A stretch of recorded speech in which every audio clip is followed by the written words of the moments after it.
الحمد لله رب العالمين، والصلاة والسلام على سيد الأنبياء والمرسلين وعلى آله وصحبه الغر الميامين ومن تبعهم بإحسان إلى يوم الدين. أما بعد، قال الله سبحانه وتعالى: من المؤمنين رجال صدقوا ما عاهدوا الله عليه فمنهم من قضى نحبه ومنهم من ينتظر وما بدلوا تبديلا. صدق الله العلي العظيم. درنو حاضرینو او محترم اوریدونکو، السلام علیکم ورحمة الله وبرکاته. ان شاء الله العزیز نن جمعه کې به د اسلام په لار کې د صحابه کرامو د بېساري قربانیو یو څو نمونې بیان کو چې د الله رب العالمین جل جلاله په لار کې صحابه کرامو کومه قرباني ورکړې ده، د هغه یو څه نمونې به ان شاء الله العزیز بیان کو. الله جل جلاله پر موږ یو لوی عظیم احسان کړی دی چې موږ مسلمانان پیدا کړي یو. دا د الله عظیم احسان دی. زموږ ستاسې په رقم په دغسې بدنو په دغسې رنګو باندې خلک وي، خو د الله رب العالمین د وجود منکر وي، یا الله رب العالمین ته شریک وایي، یا د نبی کریم علیه السلام مبارک ته رسالت منکر وي. الله کافران ګرځولي وي، ولیکن الله زموږ سره دونه احسان کړی چې موږ مسلمانان کړي وي. موږ ته الله رب العالمین د اسلام د عظیمه تحفه را نصیب کړې ده، راته راکړې ده. د اسلام مبارک دین د صحابه کرامو د قربانیو په نتیجه کې موږ ته را رسېدلی دی. دغه دین چې تر موږ تاسې را رسېدلی دی، دا د صحابه کرامو د قربانیو نتیجه ده چې صحابه کرامو د دغه دین پر را رسولو کې قرباني ورکړله. نو موږ باید د الله رب العالمین او د الله رب العالمین د رسول صلی الله علیه وسلم څخه وروسته د صحابه کرامو رضوان الله علیهم اجمعین احسانات هیر نکړو. اول باید د الله رب العالمین شکر ادا کړو چې الله موږ مسلمانان پیدا کړ. د نبی کریم علیه الصلاة والسلام مبارک شکر ادا کړو چې د الله پیغام یې تر موږ را رسولی، او بیا د صحابه کرامو شکر گزار اوسو، د هغو د احسان شکر گزار اوسو چې دوی زیاتې قرباني د دغه دین په پیاده کولو کې د الله پر مځکه باندې قرباني زیاتې ورکړلې. نو باید د دې احسان موږ هیر نه کړو، د دې شکر ګزار سو او د صحابه کرامو سره محبت وساتو، او صحابه کرام په خپلو دعاګانو کې د یاد څخه ونه باسو، همیشه دې ته دعا وکړو. دغه اسلام چې موږ ته سره رسېدلی دی، نبی کریم علیه الصلاة والسلام مبارک ته جبریل امین د الله پیغام راوړي، نبی کریم علیه السلام صحابه کرامو ته بیانوي، صحابه کرامو د مځکې تر کنج کنج پورې رسولی. نو باید موږ د صحابه کرامو احسان هیر نه کړو، د صحابه کرامو سره محبت وساتو، او صحابه کرام په خپلو دعاګانو کې هیڅ وخت د یاده ونه باسو، او خپلو اولادو ته د اسلام په لار کې د صحابه کرامو رضی الله عنهم د قربانیو او سرښندنو قصې ورته بیان کو. خپل اولادو ته دا ووایو، دا بیان ورته وکړو چې د الله رب العالمین په لار کې صحابه کرامو کوم قربانۍ ورکړي دي، څونه سرښندنې کړي دي، د الله د دین دپاره د کومې قرباني ورکړي، دا باید خپل اولادو ته بیان کړو. د دین اکابرین وایي، زموږ استاد سلف علما مشران علما دا خبره کوي چې خپل اولادو ته صحابه کرامو او د مشرانو علماو تاریخ ورزده کړي، د صحابه کرامو تاریخ ور وښیاست چې صحابه کرامو کومه کارکردګي کړې ده، د دین دپاره کومه قرباني ورکړې ده، دا باید خپل اولادو ته بیان کړو. او د مجتهدینو، د تابعینو، تبع تابعینو، د نور سلف علماء کرامو چې د دین په حق کې کومې قرباني ورکړي دي، د هغه ذکر خپل اولادو ته وکړو، د دې یاد د خپل مابین څخه ونه باسو. دا باید یاد وي، خپل اولادونه داسې وروزو چې د هغو قصې ورته وکړو، د هغو بیانات ورته وکړو چې دین دپاره هغو کم خدمت کړی دی. نو سبا به زما او ستا د اولادو په زړه کې د اسلام محبت او مینه قایمه او ثابته وي. دغه دین به اوس ګوره تر موږ مخته کم کسان چې وو، هغو دا دین تر موږ ته راورسوي، هغو خپله ذمه فارغه کړل، دا دین یې تر موږ پورې راورسوي، خپله ذمه یې فارغه کړل. اوس زموږ ستاسو ذمه ده چې دا دین تر خپل اولادو بیا وروسته کسانو ته ورسو چې کله موږ هغو ته ورسو هغه بیا بلې طبقې دا دین به داسې روان که خدای نه کرده موږ ته صحابه کرام هیر کو تابعین هیر کو تبع تابعین هیر کو سلف علما کرام هیر کو د هغوی احسانونه هیر کو خپل اولادو ته دا بیانات ونه کو نو د هغو زموږ د اولادو په زړه کې به بیا د اسلام سره د صحابه کرامو سره د علماو سره د مجتهدینو سره د دې سره بیا مینه او محبت نه وي بیا به اسلام د دې په زړه کې رسوخ نه لري ټینګوالی به نه لري په یو لوړ شي باندې به بیا د مابین ځي د دې زړه سره اسلام وځي نو سلف علما کرام وایي چې تاسو خپل اولادو ته د صحابه کرام مناقب بیانوي د صحابه کرام قرباني ورته بیانوي د علما کرام خدمتونه بیانوي چې په دغه تاریخ کې دا صحابي دغه قرباني ورکړل د الله د دین لپاره دې صحابي دا قرباني ورکړل د الله دین په دا طریقه باندې تر دې ځای ورسوي تر دې وروسته تابعینو دا قرباني ورکول تر هغه وروسته تابعینو دا قرباني ورکول بیا وروسته نور مسلمانانو سلسله پر سلسله باندې تر دغه چې تر موږ ته پورې دین را ورسوي نو دا خبره ما درته وکړله چې مخته علماو چې تر موږ ته مشران یا هغوی ذمه فارغ کړه تر موږ ته پورې دین را ورسوي اوس زموږ ستاسو ذمه ده چې دغه دین چې زموږ ستاسو مشرانو تر موږ پورې را رسولی دی باید بیا موږ تر خپل کشران پورې دا دین ورسوي خپل اولادو باندې الله وپېژنو د الله رسول په وپېژنو د الله کتاب قرآن په وپېژنو د نبی کریم علیه السلام مبارک احادیث په وپېژنو د الله عظمت د دې په زړو کې راولو د الله د رسول محبت د دې په زړو کې راولو د صحابه کرام محبت د دې په زړو کې راولو د دې دین او د اسلام سره دې مینه پیدا کړو د اسلام ښېګڼې ورته بیان کړو چې دې په زړو کې د اسلام سره محبت پیدا شي کله چې زړه ته د اسلام خوند تیر سو هغه بیا په هېڅ شي باندې نه ځایلیږي کله چې د انسان زړه ته د اسلام او د ایمان هغه خوند ورتیر سو زړه ومني بیا که دغه انسان په اور سوځي که دغه انسان حلالوي کې ټوک ټوک کوي بیا د اسلام نه پرېږدي چې خپله د اسلام مینه او محبت یې په زړه کې راغلی دا زموږ ذمه ده دا زموږ ستاسو ذمه ده چې باید خپل اولادو ته د ایمان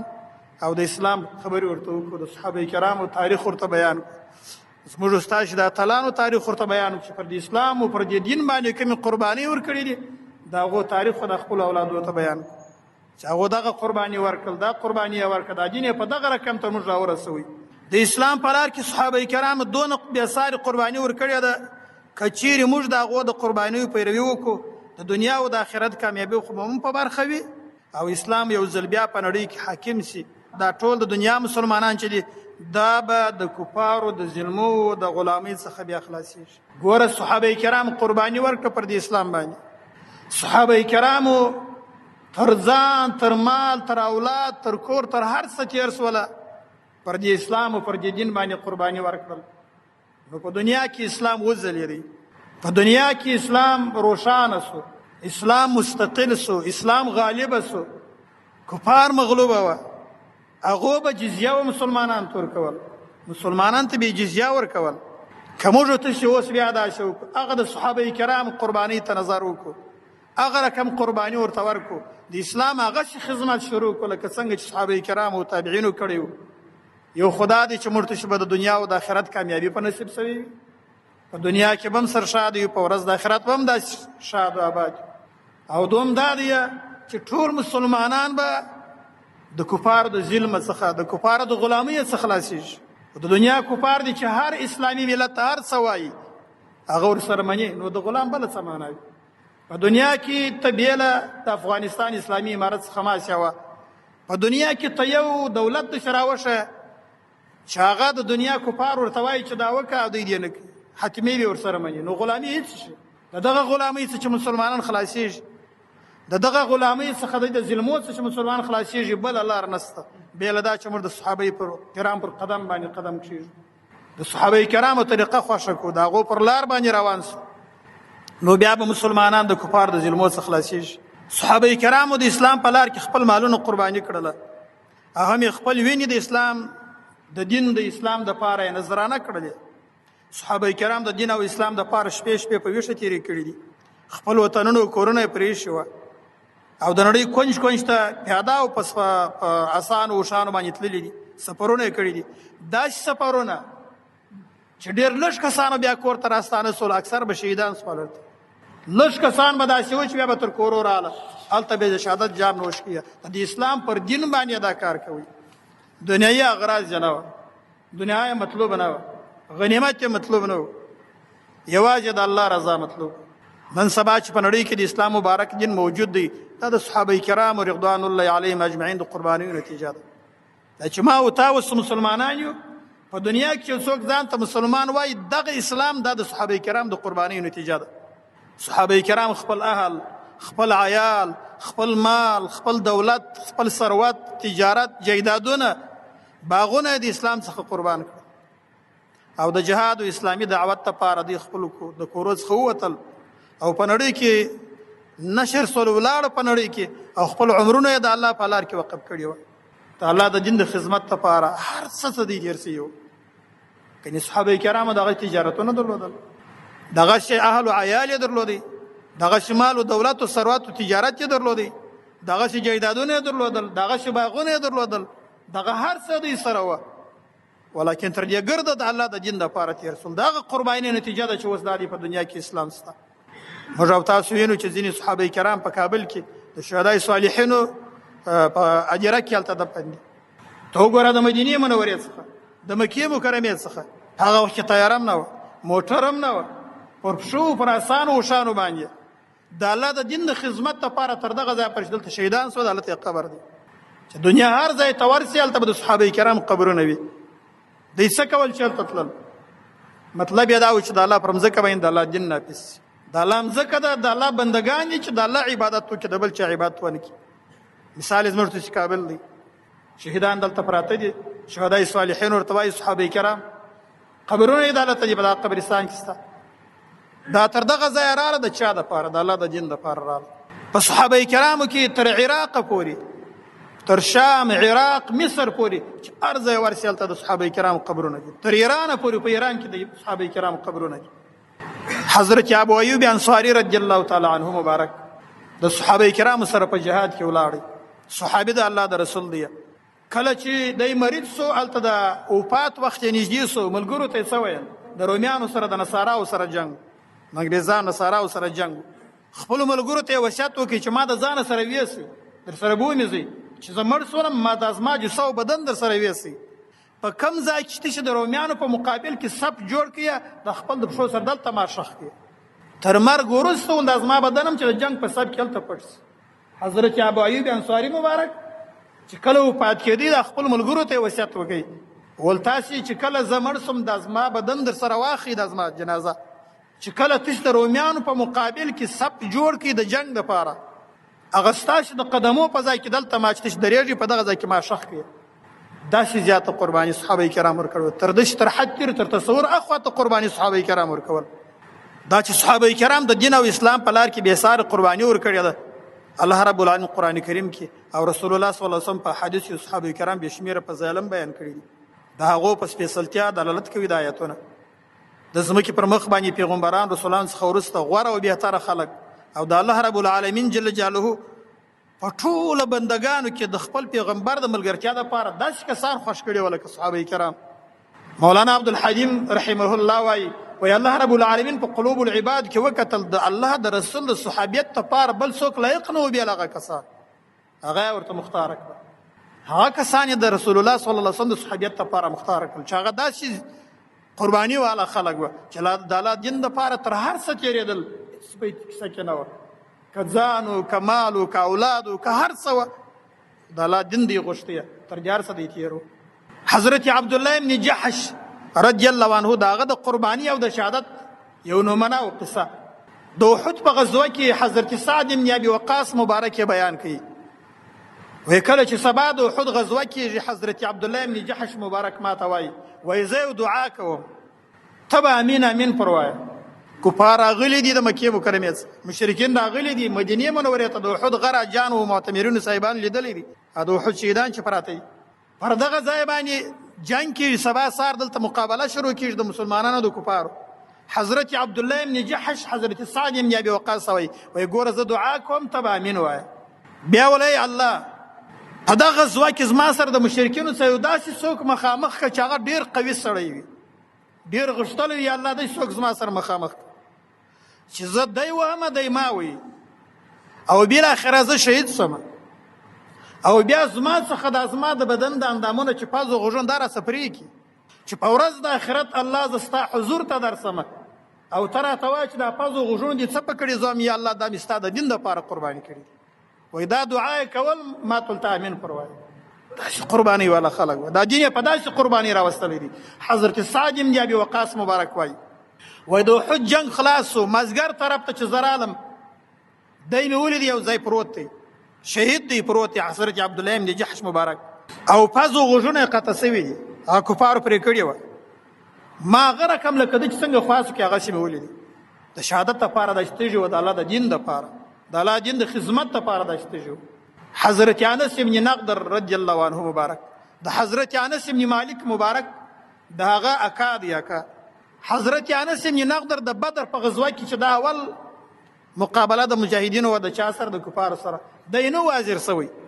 بیا نبی کریم علیه السلام ته د الله رسوله هغه اوله غزوه چې تا د مشرکینو سره کم جهاد وکړي په دې کې زه نه وم حاضر د الله رسوله که بیا داسې مقابله پیښه سول الله به ما وویني چې زه څنګه جنګ کوم حضرت سعد بن معاذ مبارک وایي چې تا د اوس قبیلې سردار هم و د انصارو څخه یو جلیل القدر صحابي و دی وایي حضرت انس بن نضر زما په مخه باندې راغلی ما ټول چیرې یم ساده دلته مسلمانان څه لږ مشکل جوړ سوی و څه شاتګ ته مجبوره سوي وه و ما ټول د الله په ذات قسم اخلم چې ما ته د احد د غره د مخه څه د جنت بوی راولاړېږي ته چیرې روان یې وایي زور سره ولاړم تر یو ځای ولاړم نور د تګ طاقت نه و داسې وجنګېدی په داسې اندازه وجنګېدی چې کله دا د احد غزوه خلاصه سوله دی شهید سوی و ما ولیدی چې د پر بدن باندې تر اتیا زیات زخمونه وه په یو روایت کې بل روایت تر نوي زیات زخمونه وه د تورو د نیزیو د غشو زخمونه وه وایي دی چې کله د کفارو مقابلې ته روان سو دی ویل یا الله زه تا ته عذرخواهي غواړم دا زما د ملګرو چې دی تر شا سوله او یا الله د مشرکینو د کارګردۍ څخه زه بېزاره یم بالاخره جنگ شروع کړه تر داسې اندازې وجنګېدی چې بالاخره شهیدم سو دا بیا ویله که چیرې د کفارو سره مقابله راغله بیا به زما جنگ د کفارو سره الله خلکو ته وښیي چې زه څنګه جنگ د کفارو سره کوم دا دی چې د هر څه کول د الله د دین دپاره چې د الله پر مځکه د الله دین راشي کنیا کفار څوک وه ته وګوره حضرت ابوبکر صدیق مبارک دا د صحابه کرامو په طرف کې دی زوی عبدالرحمن تر دې وخت په اسلام نه و مشرف هغه د مشرکینو په طرف کې داسې ډېر صحابه کرام داسې وه خو هغه قریبان و ولیکن خو د دې کفر په دغه باندې دوی د اسلام مراعات ساتي چې هغه کافران دي ولو که بې ورور و که بې اکا و که بې پلار و که به هر څوک و دغه مراعات نه ساتي د دین مراعات ساتي نو کله چې د دین مراعات مسلمانان تر هر څه مخ ته وساتي بیا به د اسلام پر مخ ځي بیا به د کفارو د ظلمو څخه خلاص بیا به د کفارو د غلامۍ څخه خلاص وي که چیرې ترجیح اسلام ته ورکړي حضرت ابو دجانه رضی الله عنه مبارک کله چې د احد په غزوه کې مسلمانان ته څه جوله او شکست راغلی صحابه کرام ځینې شاته سول 12 کسان څه پاته سول حضرت ابو دجانه چې وکتل چې پر علیه السلام مشرکین را جمع کېږي په دغو شوارې پر علیه السلام کوي دی راغلی اوله پلای مخ د کفارو خواته کې شا د علیه السلام خواته کې چې د هغه پر ما مشلي د دې جنگ په حالت کې هم دا بې ادبي بولل چې زه شاه علیه السلام ته وګرځوم برای مخ د علیه السلام خواته کې شا د دې غش خواته کړله د هغه شراتله د پر بدن باندې مشل دغه هم ادب نه بولی چې د رسول الله صلی الله علیه وصحبه وسلم مبارک مخ ته د خپل شا ګرځولی بیا مخ د نبی کریم علیه السلام مبارک طرف ته کوي شاید د مشرکینو خواته کړل د مشرکینو د هغه شراتله د پر شا باندې مشل تل د خپل ځان د علیه السلام مبارک لپاره نیمره کړی دا د صحابه کرامو قرباني و د الله د دین دپاره دا د صحابه کرامو سرښندنه و د الله د دین دپاره د اسلام دپاره د دوی دغه سرښندنه ده چې نن موږ ته الحمدلله مسلمانان دین تر موږ ته را رسېدلی دی حضرت انس بن مالک مبارک وایي حضرت ابو دجانه مبارک د یمامې په ورځ باندې چې کله مشرکین په اباغ کې وه تر دیواله ځان ور وغورځوئ ور ویې غورځوئ چې هلته دې مشرکین مصروف کې مسلمانان باره ور واوړي مجاهدین ور واوړي پښه یې ماته سول په دا ماته پښه د کفارو سره تر هغه وخته جنګېدی چې بیا شهید حضرت ابو دجانه رضی الله تعالی عنه حضرت مصعب بن عمیر د صحابه کرامو غزوه داسې نه وه چې په دونه فقر و مسکنت کې هم دی دا جهاد کوي حضرت مصعب بن عمیر رضی الله تعالی عنه وعنه دا چې مکه مکرمه کې ډېره دنیا وه ولکن کله چې هجرت راوکړي اسلام یې قبول کړي هجرت راوکړي رالي مدینې منورې ته په دنیا او شیخ وفات سو د الله د دین دپاره یې دار څه پرېښوله. کله چې دی شهید سو چې حضرت مصعب ابن عمیر مبارک شهید سو د ده دپاره چې کومه شړۍ چې په هغه کې دی پټوي چې کله به سر ته راکش کړله پښې به ښکاره سولې چې کله به پښو ته راکش کړه سر به ښکاره سو. دغه نه شی نه و چې دی پشکې وپېچي دا کفن پشکې ورکړي. بیا نبی کریم علیه السلام مبارک ول سر طرف ته کش کړي پر پښو باندې یې قسم واښول دا پر ور واچوي. حضرت خباب رضی الله عنه وایي مصعب بن عمیر قتل یوم احد د احد په ورځ باندې دی شهید سو فلم یوجد له شی یکفن فيه د ده لپاره دونه شی نه و چې کفن پشکې ورکول سي دی په هغه کې وپېچل سي الا نمیره یوه شړۍ لکېداره شړۍ وه. فکنا اذا وضعنا على رأسه خرجت رجلاه چې کله یې پر سر باندې دا شړۍ ور واچول پښې به یې ښکاره سولې کوچنۍ وه. واذا وضعنا على رجليه خرج رأسه چې کله یې په پښو باندې ور واچول سر به یې ښکاره سو. فقال رسول الله صلی الله علیه وسلم ضعوها مما یلی رأسه و د سره طرف ته دا شړۍ پر کښېږدي واجعلوا على رجليه الاسخر ول پر پښو باندې واښور واچول. په ځینې غزواتو کې به د یوې کورنۍ دوه درې د دې څخه زیات کسان په جهاد ورسېدل خو د صحابه کرامو عزم به نور هم قوي کېده. د احد په غزوه کې چې کله جنگ خلاص سو نبی کریم علیه السلام سره صحابه کرامو شهیدان یې پټ کړل مدینې منورې ته راغلي. ابو سفیان رضی الله عنه تر دې وخت په اسلام نه و مشرف هغه د مشرکینو سردار و مشر و ولاړه تر یو ځایه پورې وروسته یې ملګرو ته دا موږ څنګه کار وکړو نوم علیه السلام شهید کی نوم ابو بکر شهید کی نوم عمر رضی الله عنه مبارک نوم حضرت عثمان نوم حضرت علی دغه سره روان سولو درځي بیرته ورځو دا کسان باندې پرېږدو. نبی کریم علیه السلام ته خبر رالی نبی کریم علیه السلام پر مجاهدینو باندې غږ وکړي ول هغه کسان چې پرون زموږ سره د احد په غزوه کې وه هغه کسان به راسره دي نور زبنه راسره دي. د تاریخ لیکي وایي داسې که د صحابه کرامو سره روان سوله چې زخمیان به پر خپل پښو به نه سوه تللی د یو بل صحابي پر وژو بیا لاس نیولو بیا به هم روان وه پر سره ولاړه د نبي کریم علیه السلام مبارک سره د دې جهاد دپاره. خو د الله قدرت دی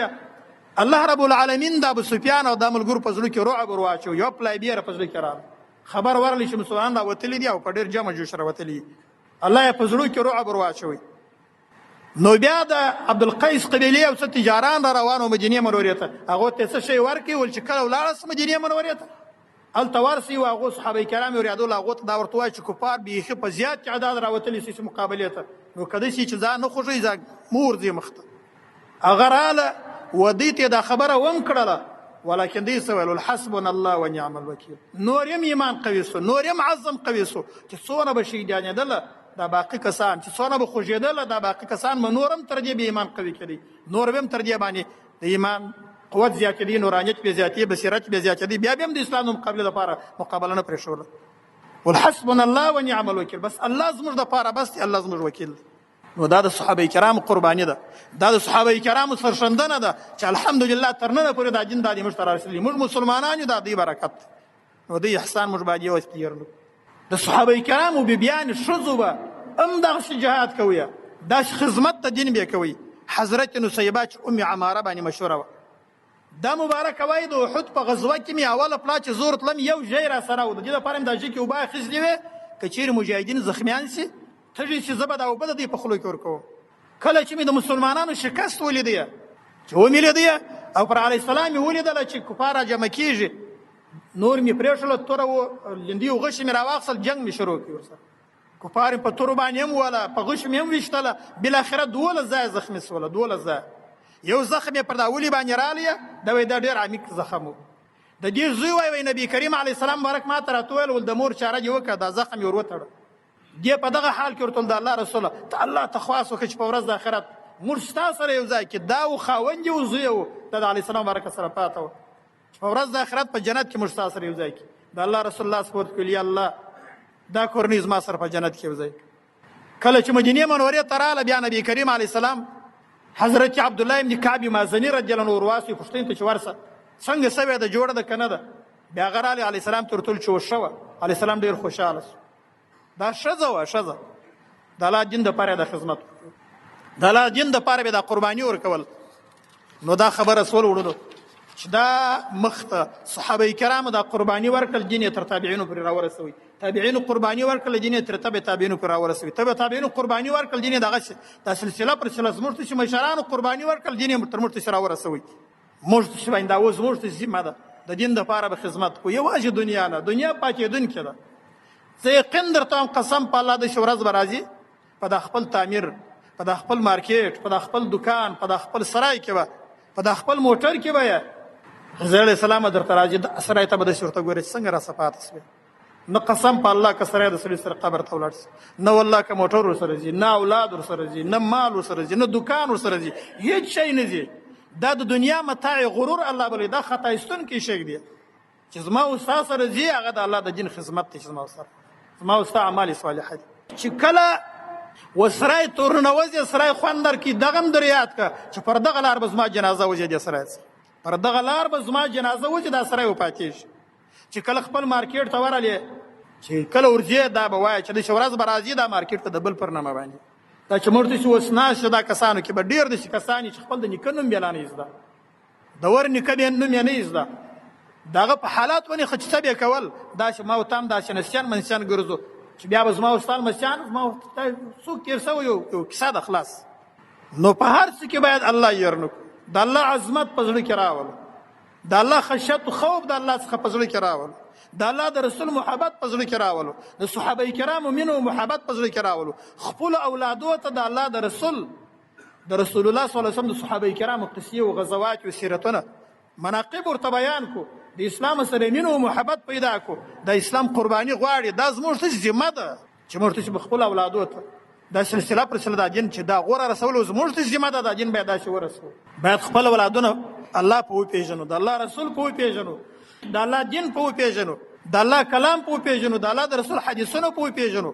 د اسلام خدمت په وپېژنو چې د اسلام څنګه خدمت غواړي. دنیا خو پاتېدونکې ده، اولاد پاتېدونکی دی، خو دغه به زما او ستا دپاره په قبر کې په ښه راځي. د الله رسول وایي یو سړی په قبر کې کله کښېږدي قصه یې اوږده ده، څو ټکي ده، دوه ټکي درته وایم. کله چې د په دنیا کې اعمال صالحه کړي د الله د دین خدمت یې کړی وي نو یو نوراني ځوان به دته په قبر کې راشي، داسې عطر داسې خوشبویي به ځي چې مثل بیا نه وي، ډېر یو نوراني به څوک یې هغه به د نکیرو منکرو سوال جواب وروښي، وایي ته څوک یې چې په داسې حالت کې دې زما سره کومک وکړي، او وایي زه ستا عمل صالح یم. او کله چې په دنیا کې دا کار نه یې کړی د الله دین خدمت یې نه یې کړی چې کله په قبر کې کښېښودل شي نکیرو منکرو ته راشي یو داسې څوک ورته راشي چې یو ډېر خبیث صورت به وي، ډېر بدبویه به وي، وایي ته څوک یې چې د بوی د لاسې زه په آزاد شوم، هغه وایي زه ستا دا بد عمل یم په دنیا کې. اوس ما او تا دا چې ناست دا په خپل ګرېوانه کې به پلا فکر نظر واچوو چې ما او تا د الله دین دپاره څه کړي. دا د الله دین نه یوازې د علماو کار دی، نه د طالبانو کار دی، نه د حافظانو کار دی، نه د قاریانو کار دی، دا د هر مسلمان وظیفه ده. ما او تا به د ځانه سر فکر وکړو چې د الله د دین د خدمت دپاره مو څه کړي دي. کومه ورځ مو د دغه دپاره ویستل چې نه مو د الله دین خدمت کوو، خو چې سهار راکښېنو تر ماښام پورې د دنیا په خدمت اخته یو،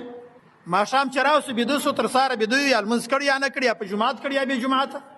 داسې ورځ د ځان لپاره په دغه وخته کې دا تېره څلور سره راوښیاست چې دغه وخته کې مې دا پلانکې ورځ د سهاره تر ماښامه د الله دین خدمت کوه. نو دا خو غوښتنه غواړي، دا دین خدمت غواړي، دا دین رسول غواړي، دا دین زموږ ته ذمه ده چې باید ورسوو. زه به یقین درته وایم دا یوازې د عمراو ذمه نه ده، دا یوازې د امیر المؤمنین حفظه الله ذمه نه ده، دا زموږ د وزیرانو د والیانو قومندانانو ذمه نه ده چې دا دین خدمت پکې زموږ د هر یوه ذمه ده. یوه خبره درته کوم، که هر یو په خپله کوڅه کې دا زموږ شهره کوڅه چې ده، که په دې خپله کوڅه کې خپل د کوڅې خلکو د اصلاح کوښښ وکړي، که یو سړی غل وي په دا کوڅه کې، یو سړی زناکار او ناروا وي په دا کوڅه کې، یو سړی بل بدکاره وي، کښېنئ دا کوڅې والا پر راجمع سي ورته وایي چې ورور دا کار مه کوه، دا ناروا کار دی، دا غلط کار دی، پلار وړونو ګرد یې پر راجمع سي. دا هر یو د خپله کوڅه اصلاح کې په ګرد هلمند کې بیا غلا وسي نه کېږي. خو ما او تا خپله ذمه نه ده پارې راکړې، د خیر پلانکی دې زما څه خدای اسلام خدمت غواړي. ما یې مثال درته وایم، مال په دنیا کې که ستا ورور، ستا زوی، ستا پلار، ستا وراره، ستا اکا، ستا یو قریب د دنیا اور ته ځان ورچوي، ته به څه چمن ورسره وکړي؟ زارۍ به ورته کوي چې دا اور ته ځان مه ورچوه، خلک به پر مرکه کوي چې دا کار مه کوه، بالاخره بیا لاسونه پښې ورتړي د دغه اوره بیا راګرځه، بندي کوي بیا خو دا اوره بیا راګرځه. ولیکن چې نن زما او ستا زوی، ورور، قریب هغه دوژخ اور ته ځان ورچوي، هغه هېڅ پروا نه کوو. د دنیا اور دا تېرېدونکی دی، خو د آخرت اور بیا تېرېدم نه لري، او د آخرت اور هغه دی چې نه شپېته واره تر دغه اور ګرم هم دی. چې زنا کې خو دوژخ ته ځان جوړوي، که غلا کې دوژخ ته ځان جوړوي، که بله ناروا کې دوژخ ته ځان جوړوي، که ژره خري دوژخ ته ځان جوړوي. خو ما او تا دا کار نه کړو چې دوژخ د اوره سره وګرځو. چې مه کوه زویه، مه کوه وروره، مه کوه پلان کاکا، مه کوه دا وراره. د دوزخ ته ولې ځان جوړه؟ راویې ګرځو، بیان ورته وکړو، نصیحت ورته وکړو، د الله دین ته یې راوبولو. دا به څومره ښه خبره وي. خو موږ زمانه د فارغه کړې. او دې پوښتنه په ورځ د آخرت موږ څه کېږي؟ که په ورځ د آخرت د الله کلام قرآن ما او تا تر ګریوان ونیسي چې زما دپاره دې څه وکړل، کومه قرباني د الله کلام دپاره ورکړه، د الله د رسول حدیث، د الله رسول الله ته وایي چې زما د سنت دپاره دې کومه قرباني ورکړه، د اسلام تر ګریوان ونیول چې زما دپاره دې کومه قرباني وکړه، موږ به څه جواب ورته وایو؟ دغه جواب چې ما د ځانه سره پیدا کړو بس انشاءالله کامیابي. الله رب العالمین د نیکو اعمالو توفیق راته راکړي. الله دې را سره راضي شي. الله د دین د خدمت توفیق راکړي. وما علينا الا البلاغ. الحمد لله رب العالمين والصلاة والسلام على سيد الأنبياء والمرسلين وعلى آله وأصحابه أجمعين. اللهم زدنا ولا تنقصنا وأكرمنا ولا تهنا وأعطنا ولا تحرمنا وآثرنا ولا تؤثر علينا وارضنا وارض عنا. اللهم من أراد بنا وبأهلنا وأولادنا ومرائنا ونظامنا وملتنا شرا وكفرا فاشغلهم بأنفسهم واجعل تدبيرهم تدميرا. اللهم إنا نسألك من خير هذا اليوم وخير ما فيها وخير ما بعدها، ونعوذ بك من شر هذا اليوم وشر ما فيها وشر ما بعدها. صلى الله تعالى على خير خلقه محمد وآله وأصحابه أجمعين آمين.